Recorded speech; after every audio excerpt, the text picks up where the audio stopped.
そうですね。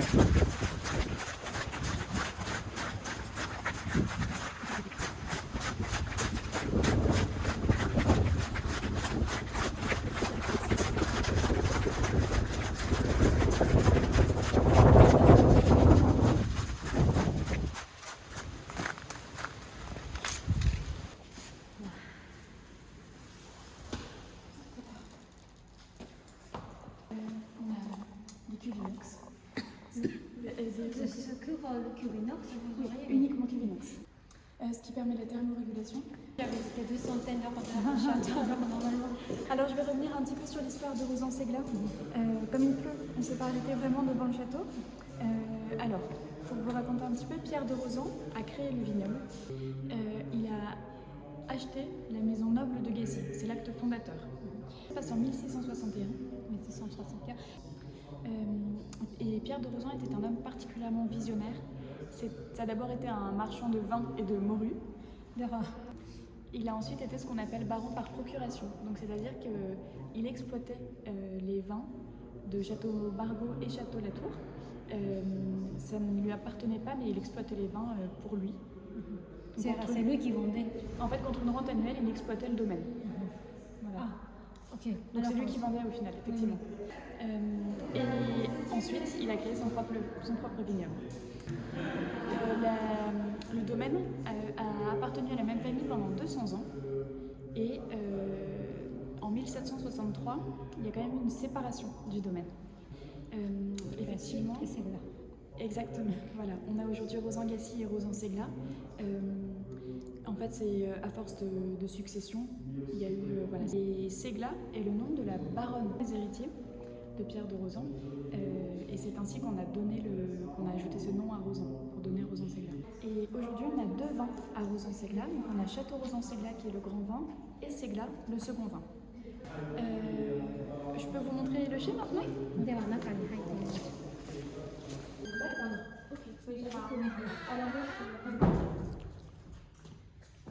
Donc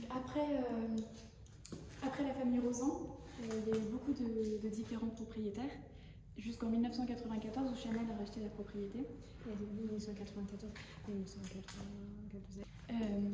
Et après Rozan-Ségla, Chanel a racheté en 1996 Château-Canon à Saint-Émilion. 1996. Et puis après en 2017 et 2019, Chanel a racheté Château-Berliquet juste à côté de Château-Canon. Et puis le domaine de Lille à Porquerolles, sur une île dans le sud de la France. Voilà, donc les 4 propriétés travaillent en étroite collaboration, particulièrement les propriétés bordelaises. Pour vous donner une idée, les équipes communication et business travaillent à la fois rive gauche et rive droite. Donc ça dépend des jours. Il peut y avoir tout le monde à Rozan, tout le monde à Canon, parfois un petit peu des équipes partout. Et pour autant, on cherche absolument à maintenir et préserver l'identité de chaque propriété. On ne veut pas faire les mêmes choses absolument. Et Rozan-Ségla, c'est l'authenticité.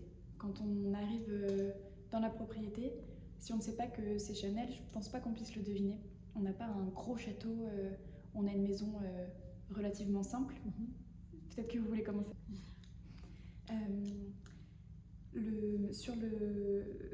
Au-dessus d'une arche sur le château, je vous la montrerai rapidement s'il ne pleut pas trop tout à l'heure, on a une petite phrase.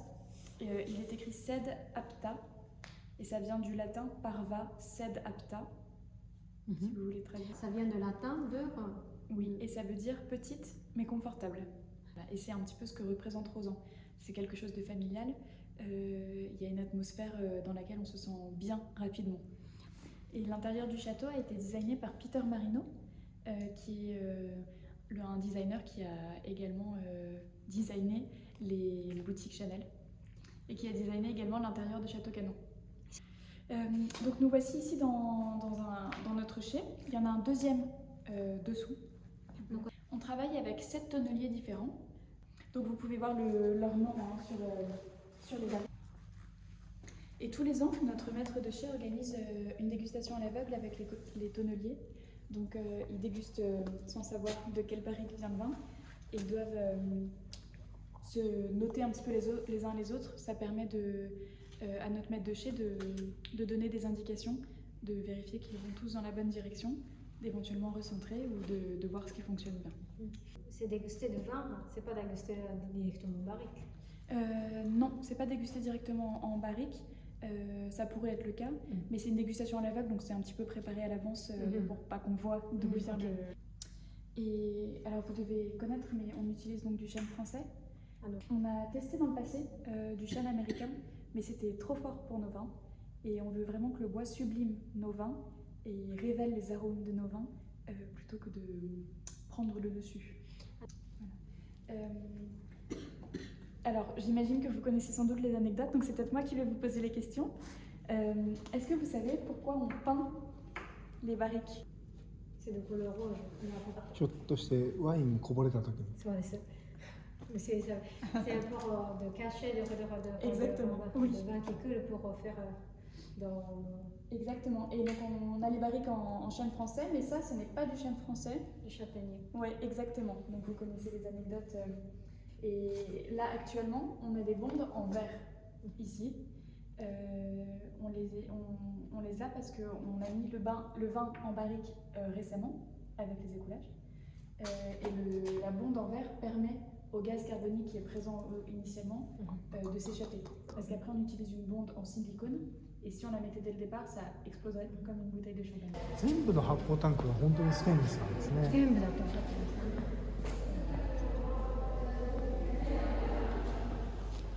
C'est différentes tailles, mais c'est tout est Exactement, parce qu'en fait, on a environ une cuve, une parcelle.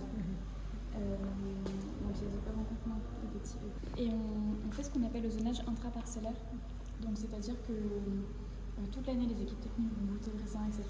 Et que parfois, dans une parcelle, qui a donc même conditions climatiques, même terroir, même cépage, on va avoir des différences de qualité entre les rangs.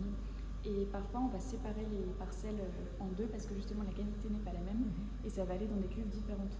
Par exemple, il y a une année où on a, sur une même parcelle, donc avec toutes les conditions identiques, on a vendangé à la main séparément les rangs qui étaient exposés au nord et les rangs exposés au sud.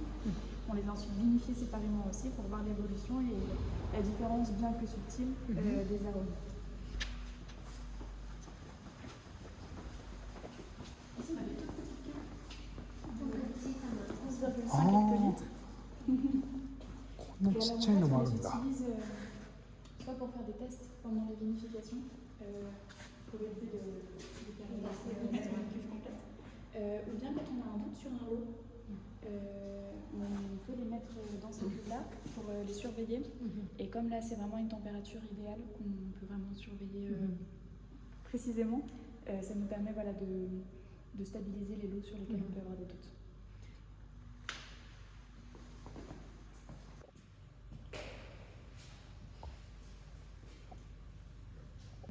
Et c'était relativement tôt, 7 septembre, mais l'année dernière on avait démarré le 29 août et là c'était clairement historique.